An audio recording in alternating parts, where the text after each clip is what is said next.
morning. My name is Kanupriya and welcome back here. If you're new here, I would tell you one thing to do, that is subscribe to our channel, and we're really thankful to you for your support. So in today's class, we are going to cover second question of type 2 of business letter, and that is letter of inquiry. पिछले lecture में हमने देखा था that we covered question 1, जिसमें हमने tours और travels को लेकर क्वेश्चन के बारे में डिस्कस किया था. Today we are going to discuss about the course. इसी तरीके से हम दो तरीके के लेटर और करेंगे लेटर ऑफ इंक्वायरी में, बट बिफोर दैट आज का क्वेश्चन हम देख लेते हैं. एक चीज मैं आपसे बोलना चाहूंगी और वो ये है कि अगर आपने पहले क्वेश्चन की वीडियो नहीं देखी है तो पहले उसको देखिए, आपको ज्यादा अच्छे से समझ में आएगा कि क्वेश्चन में क्या करना है. ठीक है, तो चलिए सबसे पहले इसको देख लेते हैं. क्वेश्चन में क्या कहा गया है. You are Mohit or Mohini, a resident of 432 Arjun Nagar, Jaipur.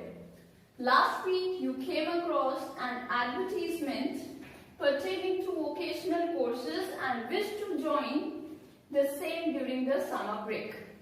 Write a letter of inquiry to the director, Evans Academy, 134 Maharaja Nagar, Jaipur, inquiring about the details of the course.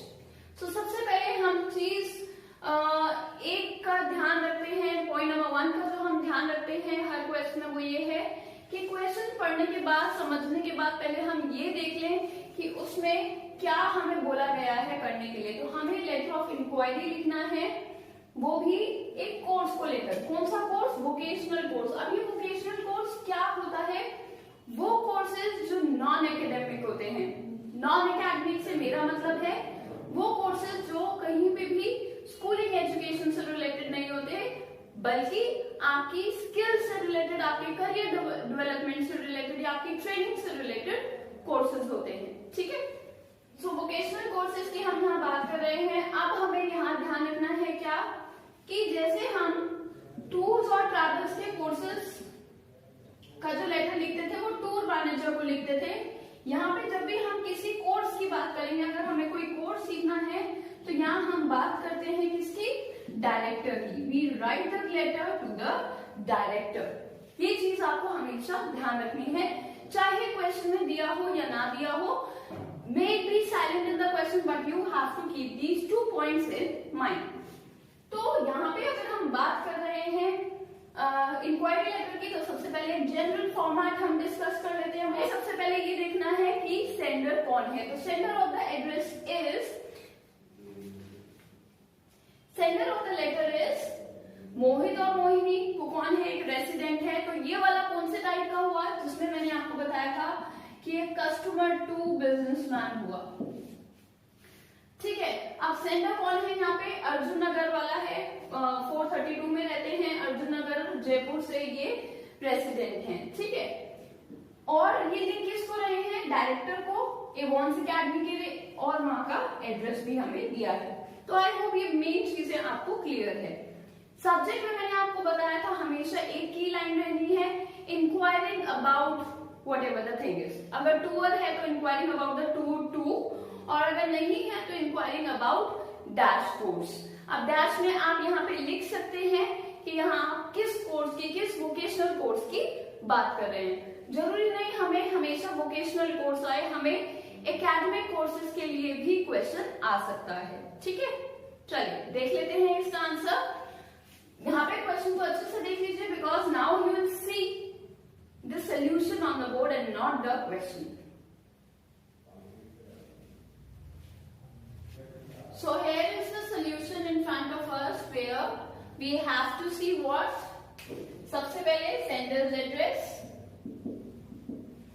432 Arjun Nagar, Jaipur. The date is going to be very simple and plain.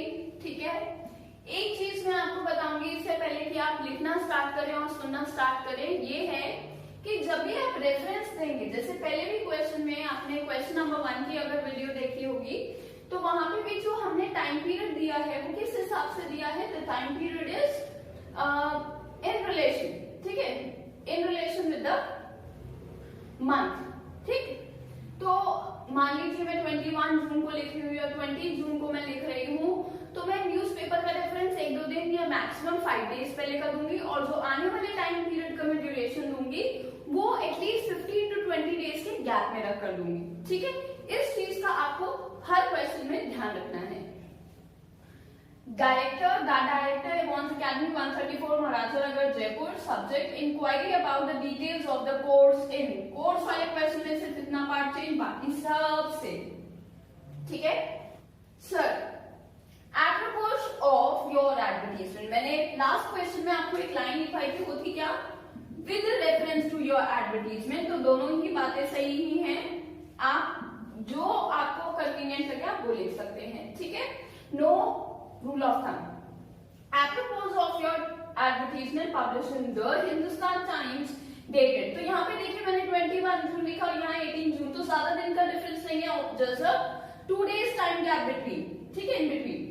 I wish to state that I am a student of class 10 and have appeared for senior secondary school exams। आप एक previous class लिख सकते हैं, suppose it may be 9th, it may be 11th और it may be 12th। ठीक है, तो आप टाइम पीरियड चेंज अपनी क्लास चेंज करके लिख सकते हैं कंप्लीटली इस चीज में। I hope I am clear with this part. मैंने यहाँ पे क्लास 10 लिखी है and have appeared for the senior for the secondary school examination.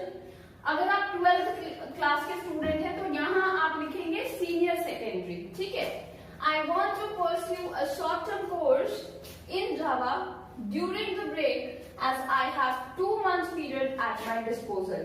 And here with disposal I mean the result. Okay? By disposal I mean the result. ठीक है?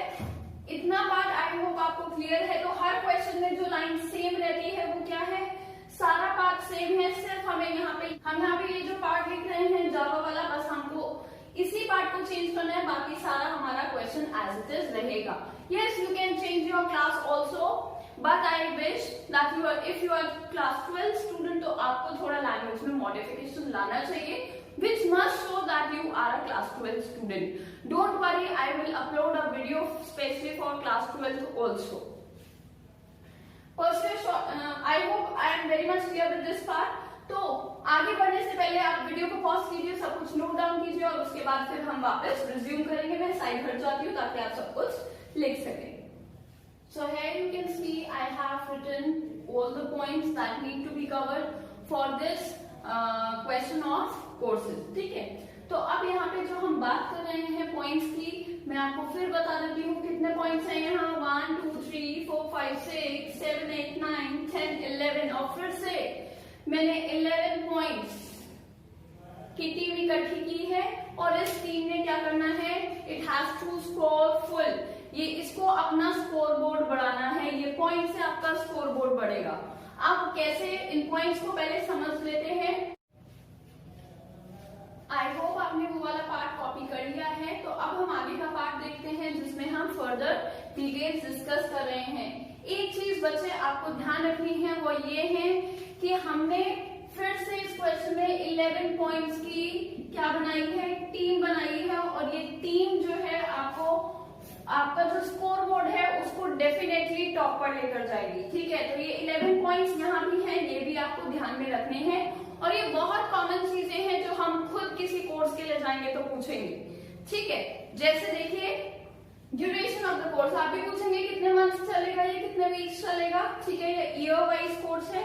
उसके बाद fees structure, सब पूछते हैं फीस स्ट्रक्चर। ठीक, फीस स्ट्रक्चर क्या है, फिर मोड ऑफ पेमेंट क्या है, ऑफलाइन, ऑनलाइन, एडवांस पेमेंट और इन पार्ट पेमेंट्स। ठीक है, फिर आता है फैकल्टी, फैकल्टी एक्सपीरियंस है या नहीं। ठीक है, उनके पास कोई पहले उन्होंने कोई अच्छा रिजल्ट दिया है या नहीं दिया है। Then number of classes in a week, number of classes in a week मतलब वीकडेज होंगी या वीक एंड्स में होंगी, ये चीज हमको पूछना है, week ends.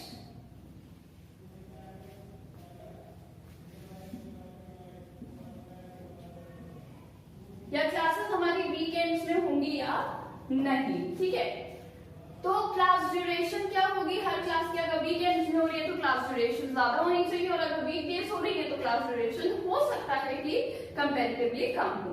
Then teacher student ratio सब पूछते हैं, जैसे पेरेंट्स को कंसर्न होता है कि हमारा बच्चा भीड़ में नहीं समझ पाएगा अगर हम उसे ट्यूशन क्लासेस या एक्स्ट्रा क्लासेस दिला रहे हैं, सो वी वांट कि हमारे बच्चे को पर्सनल अटेंशन मिले, तो स्टूडेंट टीचर रेशियो क्या होगा। फिर आता है टीचर कैसे पढ़ाएंगे, मीडियम ऑफ इंस्ट्रक्शन क्या है, वो वीडियो से पढ़ाएंगे, वो लाइव क्लास लेंगे दूर बैठकर, या फिर माइक के थ्रू, प्रोजेक्टर्स के थ्रू पढ़ाएंगे, या फिर ऑफलाइन पढ़ाएंगे। ठीक है, जैसे हम और आप स्कूल में पढ़ते हैं।